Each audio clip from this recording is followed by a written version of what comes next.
Previously on I Love New York. May heart donor ka na. Sa wakas. Sa wakas. Oh, huwag ka masyadong ma-excite. Baka makasama kayo sa inyo yun, ha? I can't help it, Wendy. Imagine, ang tagal-tagal ko naghihintay. Finally, it's here. Kasi may nagpadala ng gift sa'yo. Hindi ko alam kung kanino galing. I'm sure one of the surprises ni Albert. Kay Albert yung galing. Ha? Ate? Gown to na pang funeral, ah.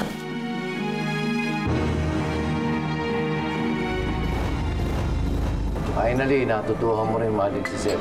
Ito na ang pinakamagandang desisyon na ginawa mo. This is for your own happiness. Talaga bang mahal mo na si Seb? Hindi pa rin maalis sa isip ko si Baste. Pero gusto mo mawala yun, di ba? Kaya bumabaling ka kay Seb. Gusto ko na maging masaya. You will in time. Meron nga pala akong exchange gift para sa'yo. A token of appreciation. Very nice too, you know. That's so sweet and charming. Medyo lukot lang yung Sige, side. Tingnan nga natin kung ano itong basura na ito.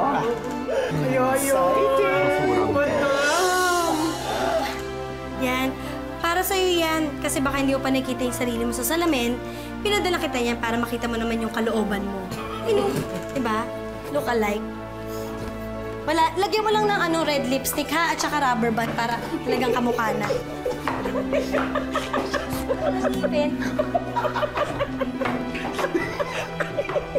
At ano tinatawa-tawa nyo? May nakakatawa ba? Wala naman. Madam. Ano pa? Minaw. Ako, design. Makikita ko.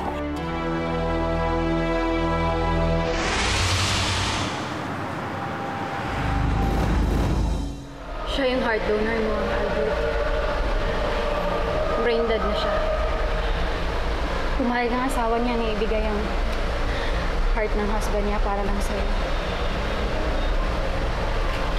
Pero ngayon, hinihintay muna nila yung parents nila para sila na magtanggal ng respirator. Nalulungkot ako. Pero at least, part ng buhay niya mapupunta sa akin. Alam mo, Albert, natutuwa ako para sa'yo. May heart donor ka na. Pero hindi ko talaga maiwasan na masaktan. Bakit? Dahil alam ko pag nagtagumpay yung heart transplant mo, babalik ka na kay Podi. No, I hate myself, Albert. I hate myself. I'm so selfish and childish. Why can't I just be happy for you both, diba?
Baste?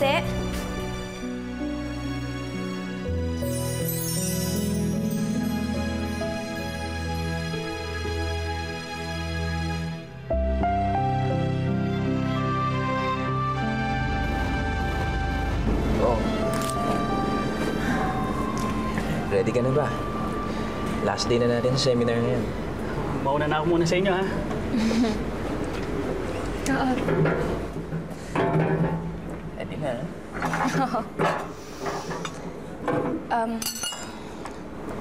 Teka lang Bakit? I want to do this right.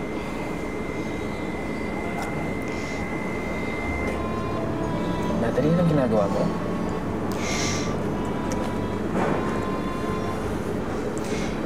Kailangan kong gawin to. Natalie. Ito ang tama.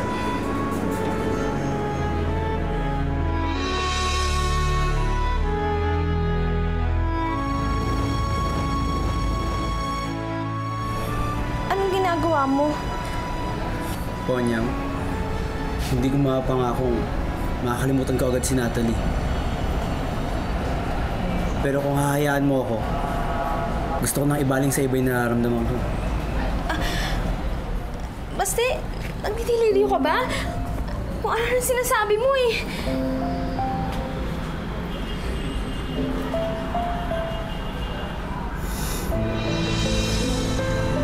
Ponyang, tatanggapin mo po ba ako sa kabila ng lahat? Dahil kung oo, sa'yo ko na gusto ibaling yung pagmamahal ko. Basta, Ponyang, pakasalan mo.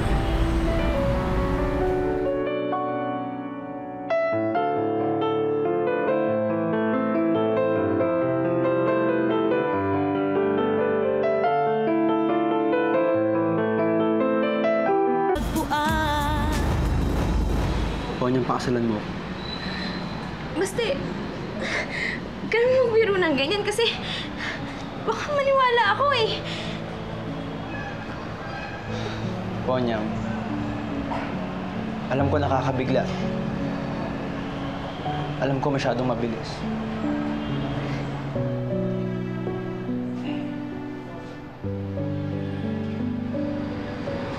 Ponyang, kung papayagan mo ako, ikaw na ang mamahalin ko. Ponyang, pag-isipan mo mabuti.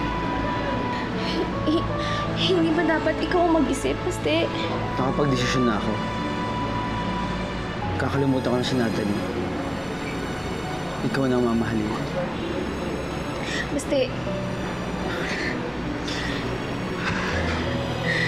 Ponyang, di ba ikaw na rin may sabi sa akin? Matagal mo na akong mahal. pero sapat ba yun, basta? Bakit hindi? Basta, ikaw ang dapat mag-isip ng mabuti. Pag-desisyon na ako. Ikaw na mamahalin ko.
At dyan nagtatapos ang kwento ni Cinderella. Ang ganda ng kwento niya, Tita Polly. Talaga, nagustuhan niyo ba? Opo. Happy ending, no? Opo. Alam nyo, kaya masarap basahin yung mga ganito kasi masaya ang ending. So makakalimutan nyo yung mga problema ninyo. Pero alam nyo ba, sa totoong buhay, hindi lahat happy ending. Tita Polly, kailan ba uuwi si Mami? Hindi ko alam eh. Miss na namin siya. Alam ko.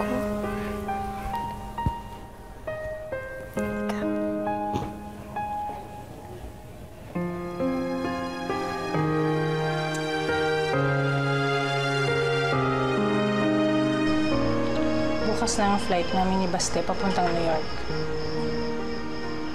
Magkakasya ka pamasahe, Susan. Mag-iisa ka babalik sa Amerika. Okay naman, nakikiusap ako sa'yo. Payagan mo na kami ni Baste. Susan, ilang taon ka nawala? Ilang taon mo kami iniwan ni Baste? Tapos babalik ka, kukunin mo siya. Pero ako naman ang nanay niya eh. Eh, ako naman ang tatay niya. Ako nagpalaki sa kanya. Ako nagsilbing ama at ina kay Baste. Ngayon sasabihin mong nanay ka, eh matinubang ina na nag-iiwan ng anak at sumasama sa ibang lalaki.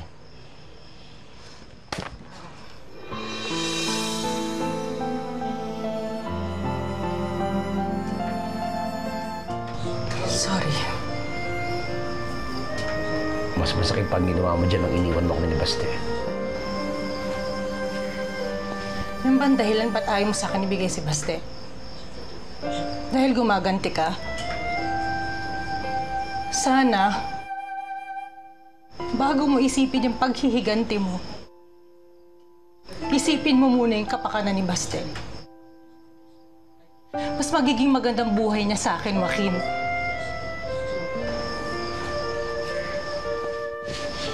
Nay? Tay?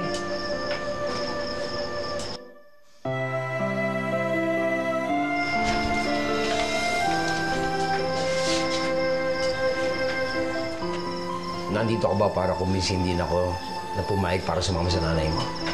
Tay. Mahirap sa nanay mo. Madaling mang iwan. Tapos ikaw. Tay. Alam mo ba kung bakit ayaw kong pumayag sumama ka sa kanya? Gusto bang malaman kung bakit? Nung umalis ang nanay mo, hindi ko siya pinigilan. Yun ang isang pinakamalaking pagkakamali na gawa ko sa bubuhay ko at pinagsisilaw ko. Tapos ikaw naman ngayon. Mahal na mahal kita, anak eh. Ay, ayokang matulad yung ginawa sa akin, nanay mo. Iniwan niya ako, tapos ikaw. Tay.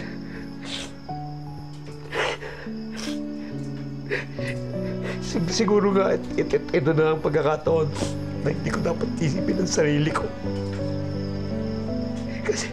Kasi buhay mo na nakasalalay. Kinabukasan mo na eh. Siguro dapat kung saan maligaya, kung saan tatahimik ang buhay mo, papayag na rin ako. Nakapubaya ko na sa ilang kay anak. Ikaw na bahala mag-desisyon.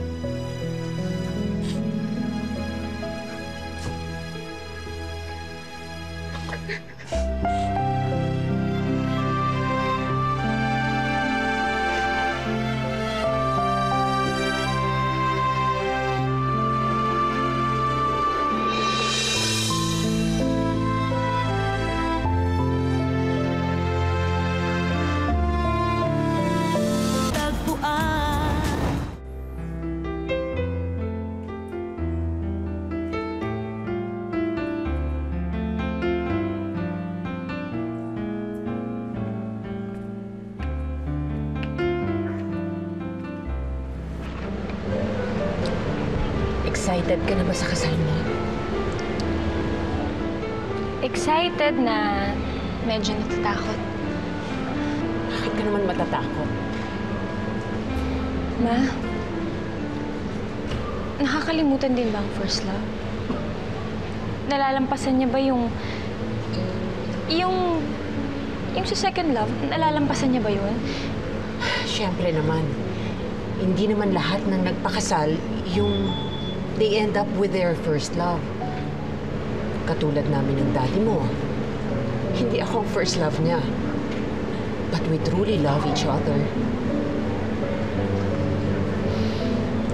Natatakot kasi ako baka hindi ko makalimutan si Baste. Baste will always be a special person in your life. And that's a fact. At normal lang naman na hindi mo siya makalimutan kahit ikasal kayo ni Sam. Anak, he is your first love. And he will always have a special place in your heart. Ang mahalaga lang is that you would be able to move on. And you would accept he's not meant for you.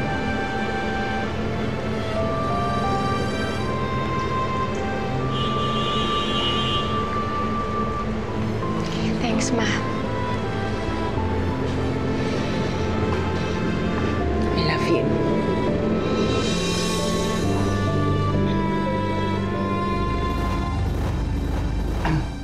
Hi, Sushmita. Albert? Anong ginagawa mo dito? Si Polly. Wala siya. Bakit? Di ba? May usapan na kayo na nangako kayo na hindi nyo guguluhin ng isa't isa at magpapakita forever, for life? Oo nga, ganun na nga. At nangako ako sa kanya, natutuparin ko yon. Anong ginagawa mo dito? May nagbago sa buhay ko. Ganon? Ano yun? Sushmita, sana si Polly yung gusto kong unang makaalam eh. Ganon? Kaya please, sabihin mo na sa akin kung nasan siya. Pupuntahan ko siya ngayon din. I can't wait to talk to her. Oh well, since na parang napaka-excited at mo na maganda naman yan, sabihin mo sa kanya, nasa bahay siya. Binabantayan yung mga pamangkin niya dahil wala si Aling Amelia at si Jerry umalis. Thank you, Sushmita. Maraming salamat. Bye.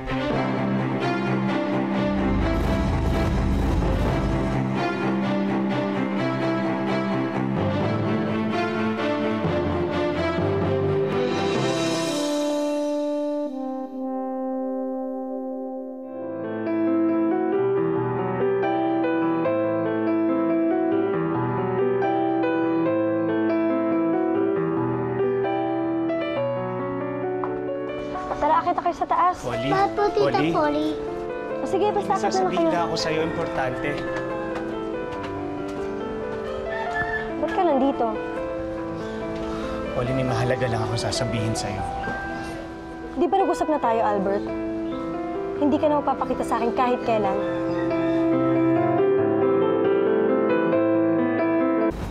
Polly, pakinggan mo ako. Importante lang sasabihin ko sa'yo. Wala akong pakialam sa sasabihin mo.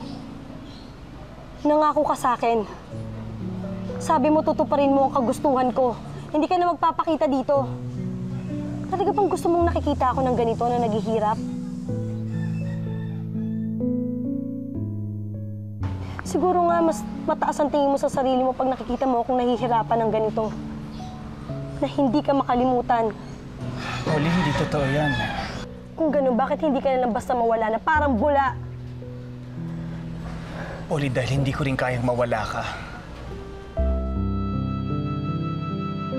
Ano sabi mo? Polly, kahit kailan hindi ako tumigil ng pagmamahal sa'yo. Tapos nabuntis mo si Wendy? Si Wendy ang pinili mo kaysa sa akin? Si Wendy buntis ngayon at ikaw ang ama. Ano yung sinasabi mo ngayon? Lolokohin mo na naman ako? Paglalaroan mo na naman ako? No! Makinig ka muna sa akin! Ayoko na makinig sa'yo, Albert. Wala ka ng iba pang sasabihin para mapaniwala mo ko dyan sa nararamdaman mo. Polly, makinig ka sa akin! Polly, please!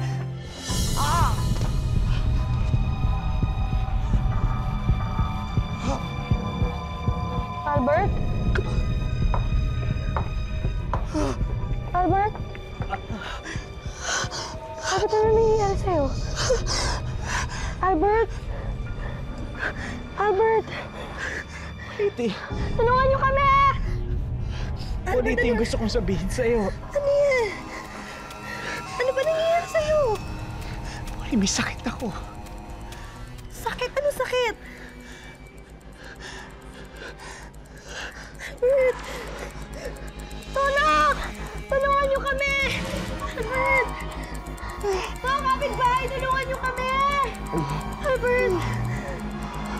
Mga kapitbahay! Albert!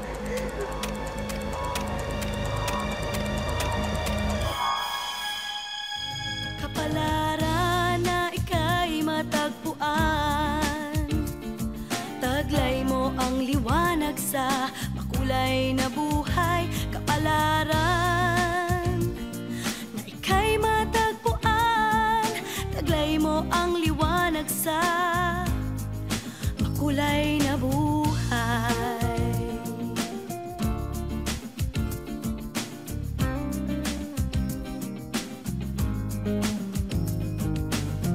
Inamin naramdaman, inamin pati kahit di ko kasalanan. Saksi ang kalangitan, baliw na o martir ang itawag mo. Sa paso ng pag-ibig ko'y di madadala.